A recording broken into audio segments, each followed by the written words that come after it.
कभी कभी हमें जीवन की कठिनाइयों और संघर्षों से गुजरना पड़ता है। यह किसी को भी हो सकता है, चाहे वह अमीर हो या गरीब। यह कहानी एक ऐसे युवक के बारे में है जो अपने जीवन के लिए अपने अंतर्निहित खोज का सफर तय करता है और जिसे गौतम बुद्ध की शिक्षाओं से प्रेरित होकर उसे अपने जीवन की नई दिशा दिखाई देती है। एक समय की बात है, एक गांव में एक युवक नामक आदर्श रहता था। आदर्श एक बहुत ही उत्साही और समझदार युवक था, लेकिन उसके मन में अनेक सवाल और संदेह थे।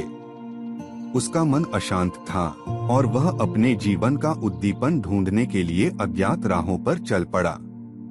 एक दिन आदर्श गांव के बाहर एक वृक्ष के नीचे बैठे हुए थे, जब अचानक उन्हें गौतम बुद्ध का एक साधु दिखाई दिया।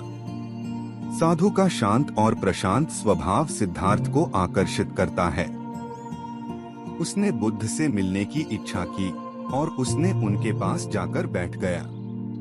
बुद्ध ने आदर्श के उत्सुकता को देखा और उससे पूछा, बेटा, तुम्हें क्या चाहिए? आदर्श ने गंभीरता से कहा, मुझे ज्ञान की खोज है। मुझे यह समझना है कि जीवन का असली अर्थ क्या है और मैं इसे कैसे प्राप्त कर सकता हूँ।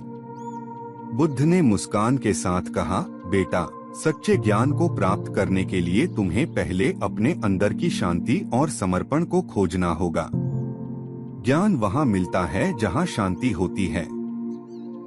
आदर्श ने बुद्ध के उपदेशों को गहराई से समझा और उनका अनुसरण करने का निर्णय लिया। उसने अपने घर को छोड़ दिया और एक संत समाज में शामिल हो गया।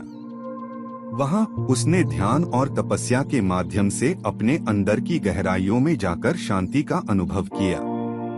उसकी आत्मा ने नई ऊंचाइयों को छू लिया और उसने जीवन का असली अर्थ समझ लिया। बड़ी संख्या में लोगों को उसके ज्ञान और उपदेशों की ओर आकर्षित होते देखा और उनके शिष्य बन गए। आदर्श ने अपना नाम बुद्ध रखा, जिसका अर्थ था जागरूक।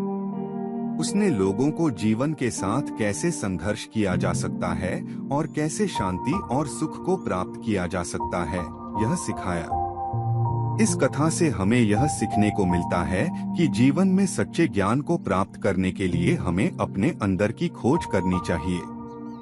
ध्यान और समर्पण के माध्यम से हम अपने अंदर की गहराइयों को समझ सकते हैं और सच्ची शांति का अनुभव कर सकते हैं।